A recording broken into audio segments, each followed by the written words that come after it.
আপনি যদি নতুন কোনো একটা ব্যবসায় নেমেছেন বা অনেক দিন ধরে নতুন কোনো একটা ব্যবসায় নামবেন বলে প্রস্তুতি নিচ্ছেন, তাহলে আজকের ভিডিওটা আপনার জন্য একটা মাইলস্টোন হতে পারে। আজকের ভিডিওতে আমি 7টা টিপস আপনাদেরকে দেবো, বলতে পারেন আমার অভিজ্ঞতা থেকেই দেবো বলতে পারেন, যেগুলো আপনি যদি ফলো করে চলেন তাহলে আপনি যে বিজনেস শুরু করতে যাচ্ছেন সেই বিজনেসের গ্রোথ কিন্তু আপনি যা ভেবে রেখেছেন তার থেকে 3 গুণ বেশি হবে। ভিডিওতে আগে এগোনোর আগে আমার জীবনের একটা ছোট্ট অভিজ্ঞতার কথা আপনাদের সাথে শেয়ার করব। যদি আপনার এই ঘটনার ব্যাপারে বা আমার এই অভিজ্ঞতাটার ব্যাপারে কোনো ইন্টারেস্ট না থাকে তাহলে আপনি নেক্সট 1 মিনিট বা 1.5 মিনিট স্কিপ করে যেতে পারেন, তারপরে গোটা ভিডিওটা দেখতে পারেন।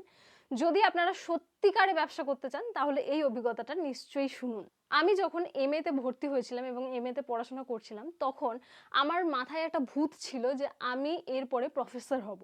তার কারণ আপনারা জানেনই যে নর্মাল লাইনে, আমি যেহেতু বাংলা অনার্স নিয়ে পড়েছি, নর্মাল লাইনে যদি আপনি এমএ পড়তে যান তাহলে আমাদের দুটোই অপশন থাকে তারপরে, মানে এমএ করার পরে নয় আমরা পড়াশোনা ছেড়ে দিই, আর নয় আমরা এমএ করার পরে নেট যে পরীক্ষাটা হয় সেই নেট পরীক্ষাটা দিই, তারপরে সেখান থেকে আমরা পিএইচডি করতে যাই এবং তারপর আমরা প্রফেসর হওয়ার জন্য অ্যাপ্লাই করি। তো এটা একটা লং প্রসেস। এবং আমি যখন এমএতে ভর্তি হই তখন আমি শুনেছিলাম যে প্রফেসরদের প্রচুর টাকা মাইনে। তো সেটা দেখে আমি খুবই ফ্যাসিনেটেড হয়েছিলাম এবং আমি ভেবেছিলাম যে আমি এমএর পরে অবশ্যই নেট দেবো এবং তারপর আমি পিএইচডি করব এবং প্রফেসর হব। কারণ কি না, প্রফেসরদের প্রচুর টাকা মাইনে। তো এটা দেখে আমি প্রচুর ফ্যাসিনেটেড হই এবং তারপরে আমার মাথায় গোল সেট হয়ে যায় যে আমি এরপরে প্রফেসর হব এবং তার জন্যই খাটবো।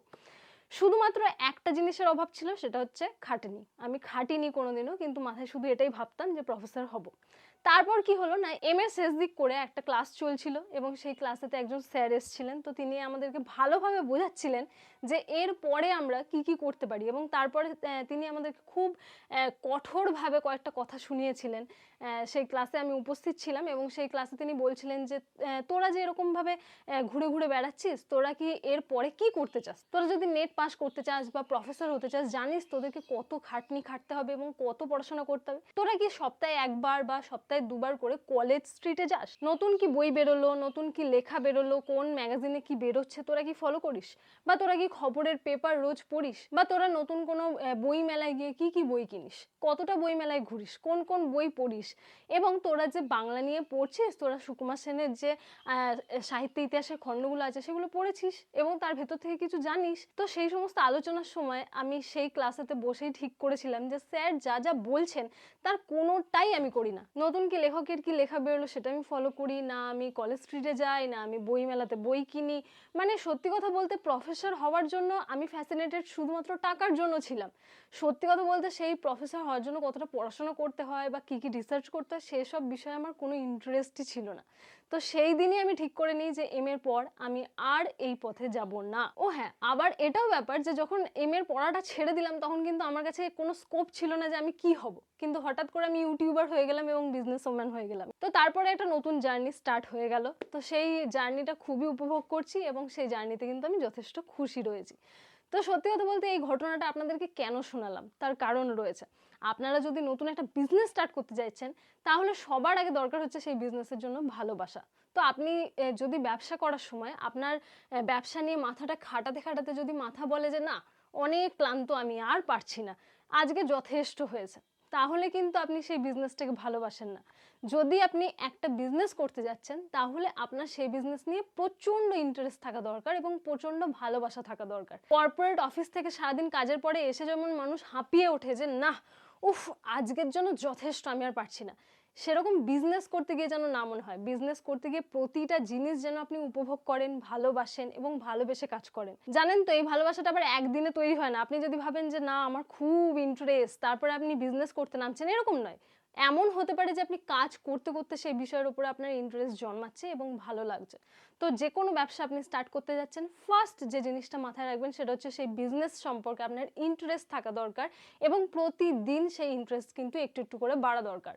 কারণ সর্বোপরি আপনি তো জানেন যে আমাদের মাথা বা মন কিন্তু সবসময় মজার দিকে ছোটে, যেদিকে বেশি মজা পায় সেদিকে ছোটে। সেই মজার মধ্যে যদি আপনার বিজনেসটা না থাকে তাহলে কিন্তু আপনি বেশিক্ষণ সেই কাজ করতে পারবেন না বা বেশি দিন করতে পারবেন না। তাই আপনার বিজনেস করতে যদি মজা লাগে, আপনার নতুন নতুন জিনিস শিখতে বা নতুন নতুন জিনিস করতে যদি মজা লাগে, তাহলে কিন্তু বিজনেস করবেন। আর হ্যাঁ, বিজনেসে কিন্তু আপস অ্যান্ড ডাউনস হয়, এটাকে মেনে নিয়েই বিজনেস করবেন।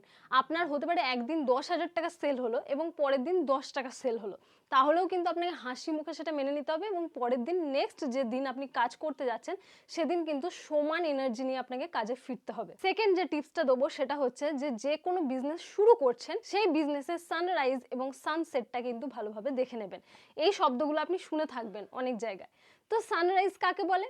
যেমন হচ্ছে যে বিজনেস নতুন আসছে বাজারে এবং যেটার গ্রোথ ভবিষ্যতে আপনি বুঝতে পারছেন যে হ্যাঁ অনেক গ্রোথ হতে পারে, বা আপনি রিসার্চ করেছেন সেই বিষয়ে। যেমন আমি উদাহরণ দিয়ে বলি, কম করে 10 বছর আগে ব্যাটারি স্কুটি বা ইভি স্কুটি বা বাইক দেখবেন খুব কম দেখা যেত। মানে আমরা ধরুন যাচ্ছি কোথাও, পাশ দিয়ে একটা সুসুর করে গাড়ি চলে গেল, তখন আমরা খুব হাসতাম সেই জিনিসটা নিয়ে, এই দেখ ব্যাটারি স্কুটি চালাচ্ছে, এই সুসুর করে গাড়িটা যাচ্ছে, কোনো আওয়াজ নেই, এসব বলে কি ভেঙাতাম, আমি নিজেও করেছি এটা, ঠিক আছে। তখন কিন্তু বাজারে অত ব্যাটারি স্কুটি ছিল না, কিন্তু বর্তমান সময়ে যদি আপনি দেখেন যে কোনো জায়গায় ব্যাটারি স্কুটি কিন্তু প্রচুর পরিমাণে বেড়েছে এবং তার সাথে বেড়েছে ব্যাটারি স্কুটির যে দোকানগুলো মানে শোরুমগুলো, সেগুলো। এই ব্যবসাটা কিন্তু রিসেন্টলি গ্রো করছে এবং প্রচুর পরিমাণে গ্রো করছে।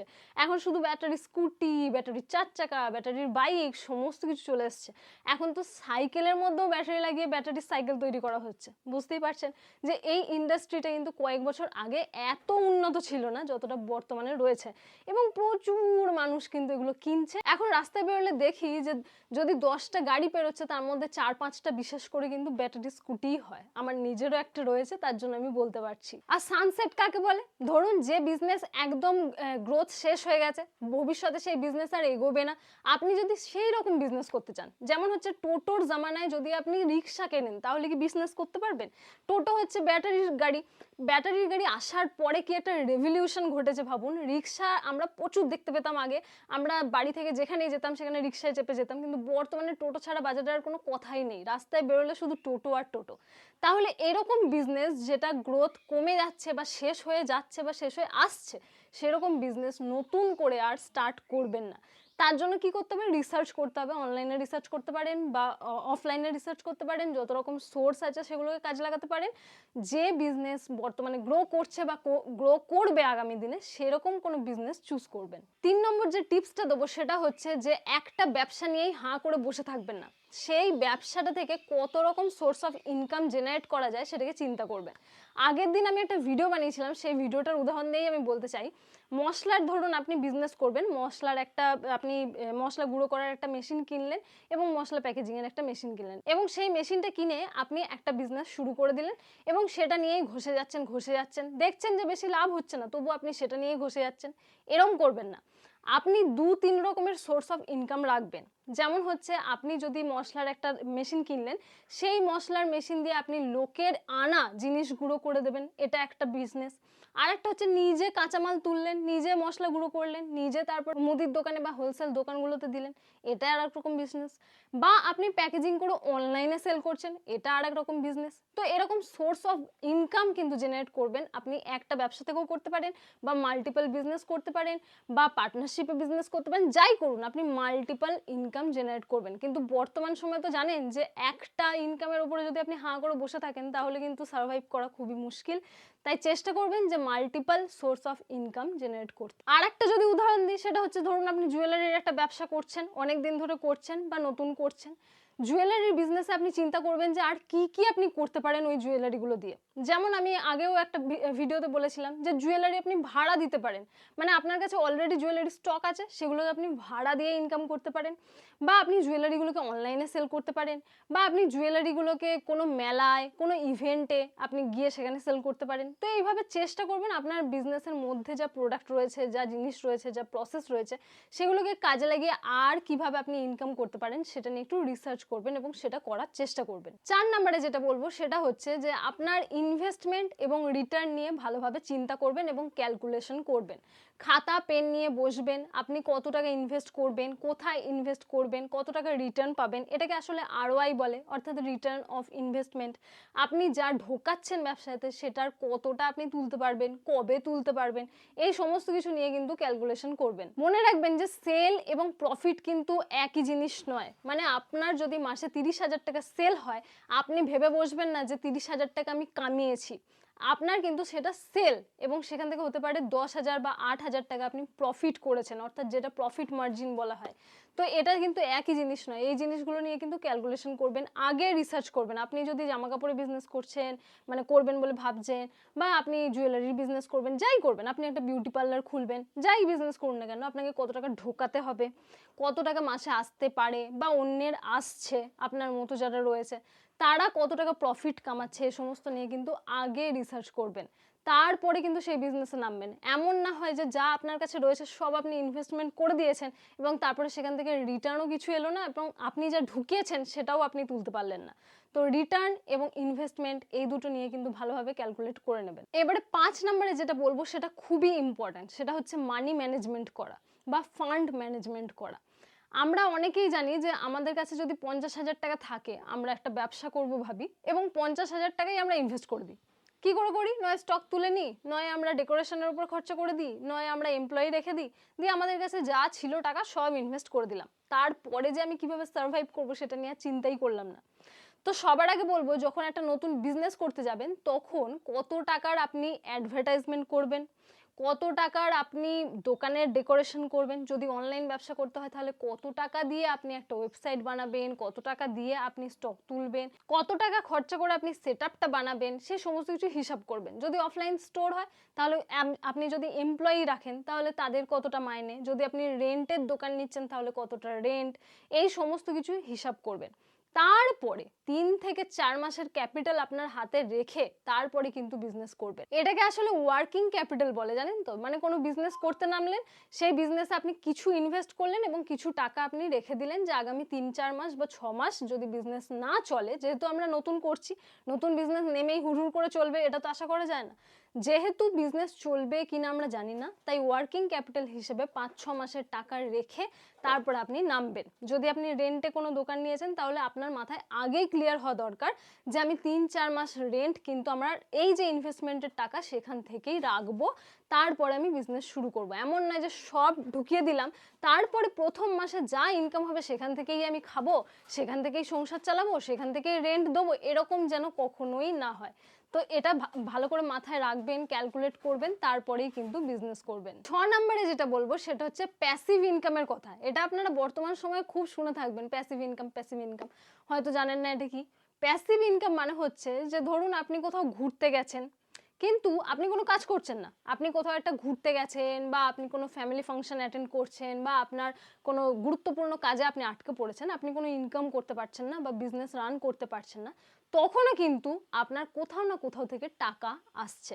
এটাকে কিন্তু প্যাসিভ ইনকাম বলা হয়। তো চেষ্টা করবেন বিজনেসের পাশাপাশি একটা প্যাসিভ ইনকাম জেনারেট করার। সেটা একটা আমি উদাহরণ দিয়ে বললাম, একটা, দুটো, তিনটে, যটা খুশি হতে পারে, যতটা আপনি সময় বার করতে পারবেন। যেমন আমার কথাই যদি বলি, আমি একটা ব্যবসার সাথে যুক্ত, কিন্তু তার পাশাপাশি আমি মাঝে মাঝে ইউটিউবে ভিডিওস বানাই। এই ইউটিউবের ভিডিওসের জন্য কিন্তু আমার প্যাসিভ ইনকাম জেনারেট হয়। মানে আমি বিজনেস করি বা না করি, আমি বাইরে কোথাও যাই, ঘুরতে যাই, আমার ইউটিউবে যে ভিডিওগুলো দেওয়া আছে সেই ভিডিওগুলো থেকে কিন্তু আমার একটু একটু একটু একটু করে টাকা জমতেই থাকে, এবং মাসের শেষে আমি সেই টাকাটা পাই। সেটা করতে কিন্তু আমাকে বিরাট কিছু পরিশ্রম করতে হয় না। এটা কিন্তু একটা প্যাসিভ ইনকাম। তো বর্তমান সময়ে আপনি প্যাসিভ ইনকাম জেনারেট যদি না করেন তাহলে সার্ভাইভ করা কিন্তু অনেকটাই কঠিন হয়ে দাঁড়ায়। আপনি একটা দোকান করেছেন এবং সেই দোকানটা যদি দিনে 8 ঘন্টা বা 10 ঘন্টা খোলা থাকে তাহলে সেখান থেকে ইনকাম হচ্ছে। কিন্তু ধরুন আপনি একদিন অসুস্থ হয়ে পড়েছেন এবং 1 সপ্তাহ আপনার দোকানটা বন্ধ, তাহলে এমন না হয় যে ওই 1 সপ্তাহ আপনার কোনো ইনকামই কোথাও থেকে এলো না।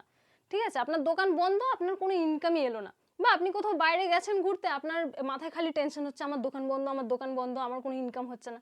এরকম যেন না হয়। আপনি কোনো প্যাসিভ ইনকাম জেনারেট করবেন। হতে পারে আপনি অফলাইন কোনো ব্যবসা করছেন, তার সাথে সাথে অনলাইন ব্যবসা করছেন। অনলাইন ব্যবসা তো আমরা পৃথিবীর যে কোনো জায়গা থেকে বসে করতে পারি। প্যাসিভ ইনকাম বলতে অনেক রকম হতে পারে। ধরুন আপনার কাছে 4-5টা বাইক বা স্কুটি আছে, সেগুলোকে আপনি ভাড়া দিতে পারেন। কিছুদিন আগে আমি একটা জায়গায় ঘুরতে গেছিলাম এবং সেখানে গিয়ে দেখছি যে বাইক রেন্টে দেওয়ার কিন্তু একটা বড় বিজনেস চলছে সেখানে। আপনার কাছে যদি 4-5টা বাইক থাকে বা 2-3টে বাইক থাকে, আপনি যদি একটা বিজনেস করছেন, তার পাশাপাশি সেই বাইক বা স্কুটিগুলোকে কিন্তু অন্য জায়গায় জায়গায় ভাড়া খাটাতে পারেন। এটা আমি জাস্ট একটা উদাহরণ দিলাম, ঠিক আছে? প্যাসিভ ইনকাম কিন্তু যে কোনোভাবে জেনারেট করা যেতে পারে। শুধু ইউটিউবে ভিডিও বানিয়ে বা ফেসবুকে ভিডিও বানিয়ে যে প্যাসিভ ইনকাম হবে এরকম কোনো মানে নেই। আমি জাস্ট উদাহরণ দিলাম। যে কোনো জায়গা, ধরুন আপনার কোনো সম্পত্তি রয়েছে, আপনার কোনো বাড়িঘর রয়েছে, সেগুলোকে আপনি ভাড়া দিতে পারেন, সেগুলোও প্যাসিভ ইনকাম। আপনি সেখানে কোনো কাজ করছেন না, কোনো সময় দিচ্ছেন না, কিন্তু টাকা আসছে। বুঝতে পেরেছেন আশা করি যে প্যাসিভ ইনকাম আসলে কি। কোনো একটা ইনকাম কিন্তু প্যাসিভ ইনকাম নয়, যে কোনোভাবে ইনকাম হতে পারে সেটা। 7 নম্বর, last but not the least যেটা বলবো সেটা হচ্ছে মার্কেটকে স্টাডি করুন। আপনি কোনো একটা বিজনেস করতে যাবেন, সেই বিজনেসটা করার আগে মার্কেটে আপনার মতো যত দোকান রয়েছে, বা আপনি যদি অনলাইন বিজনেস করছেন তাহলে অনলাইনে আপনার মতো যতগুলো স্টোর রয়েছে, যতগুলো ওয়েবসাইট রয়েছে, যতগুলো পেজ রয়েছে, তাদের সবাইকে স্টক করুন। স্টক করার মানে জানেন তো, যে তাদেরকে ফলো করা, তারা কি ছাড়ছে, কখন কি করছে, কটা অ্যাড চালাচ্ছে, বা লোকালে যদি আমরা অফলাইন বিজনেস করি তাহলে তাদের কীরকম কাস্টমার হচ্ছে, কত ভিড় হচ্ছে, তারা কি কি প্রোডাক্ট রেখেছে, তারা কি কি মেশিনপত্র রেখেছে, তাদের কত স্টক, তারা কিভাবে দোকানটা সাজিয়েছে, তারা কতটা মার্কেটিং করেছে, কোথায় কোথায় অ্যাড দিয়েছে। তো এই সমস্তগুলোকে মার্কেট স্টাডি বলে। এইগুলোকে আপনি দেখুন এবং খাতায় নোট করুন, লিখুন, এবং কে কি করছে সেগুলোকে ভালোভাবে অ্যানালাইজ করুন। তারপরে কিন্তু সেই বিজনেসটা করতে নামো। সত্যি কথা বলতে আমি যে ব্যবসা করি সেই ব্যবসার রিলেটেড কিন্তু আমি প্রচুর মার্কেট স্টাডি করি। সেটা অনলাইনে হতে পারে, অফলাইনে হতে পারে, আপনিও করতে পারেন। লোকের দোকানে যান, আপনাকে কিন্তু কেউ চেনে না, ভাববেন না যে আমাকে চিনে ফেলবে। আপনাকে কেউ চেনে না, কেউ পাত্তা দেয় না। আপনি যান, গিয়ে লোকের দোকানে গিয়ে জিজ্ঞেস করুন যে এই জিনিসটার দাম কত, ওটার দাম কত, ওটা আমি যদি নিই তাহলে সবচেয়ে কমে কত পাবো। এইভাবে তাদের ক্যাপাসিটিটা দেখুন যে তাদের কত স্টক আছে, কত রকম কালার আছে, তারা কি দামে সেল করছে। দরকার পড়লে একটা কিনেও নিন, কি এমন হবে, কোনো যায় আসবে না। তাতে আপনি জানতে পারবেন যে তারা কতটা কমে, লাস্ট কতটা কমে সেই প্রোডাক্টটা সেল করছে। সেইভাবে কিন্তু আপনি প্রাইসিং সেট করতে পারবেন, সেইভাবে আপনি মার্কেটিং স্ট্র্যাটেজি জানতে পারবেন, সেভাবে আপনি কাস্টমার হ্যান্ডেল করা জানতে পারবেন। লোকের দোকানে গিয়ে দাঁড়িয়ে থাকুন, 2-3 মিনিট দাঁড়িয়ে থাকুন এবং দেখুন যে তার দোকানে কত রকম কাস্টমার আসছে, কতগুলো কাস্টমার আসছে। দূরে দাঁড়িয়ে থাকুন, দূরে দাঁড়িয়ে দাঁড়িয়ে দেখুন যে তার দোকানে 1 ঘন্টায় কতটা কাস্টমার এলো। তো এইভাবে কিন্তু মার্কেট স্টাডি করুন। যতটা সময় আপনি ব্যয় করবেন মার্কেট স্টাডিতে, অতটাই কিন্তু আপনি এগিয়ে যাবেন নিজের বিজনেসে। ভাববেন না যে আপনার সময় ব্যয় হচ্ছে, আপনার সময়টা কিন্তু কাজে লাগছে, আপনি কিন্তু কিছু শিখছেন, কিছু জানছেন। তো এটাই বলবো সর্বোপরি যে মার্কেট স্টাডি করতে ভুলে যাবেন না। মার্কেট স্টাডি করবেন, তবে বিজনেস করবেন। আপনার মাথায় একটা বিজনেস নিয়ে খুব ফ্যাসিনেটেড হলেন এবং সেই বিজনেসটা করতে নেমে পড়লেন, নেমে দেখলেন ওরে বাপরে এটা তো অথই সাগর, আমি তো হাবুডুবু খাচ্ছি। এরকম যেন না হয়। আপনি মার্কেট স্টাডি করুন এবং তারপরে কিন্তু বিজনেস করতে নামুন। আজকের ভিডিও এতটাই। আশা করব যদি আপনি নতুন বিজনেস করতে নামছেন তাহলে আজকের ভিডিও থেকে আপনি অনেক কিছু শিখতে পেরেছেন বা জানতে পেরেছেন। যদি ভিডিও ভালো লাগে তাহলে অবশ্যই একটা লাইক করবেন, আর এরকমই নতুন নতুন ইন্টারেস্টিং ভিডিও দেখতে আমার চ্যানেলটাকে সাবস্ক্রাইব করে রাখতে একদম ভুলবেন না।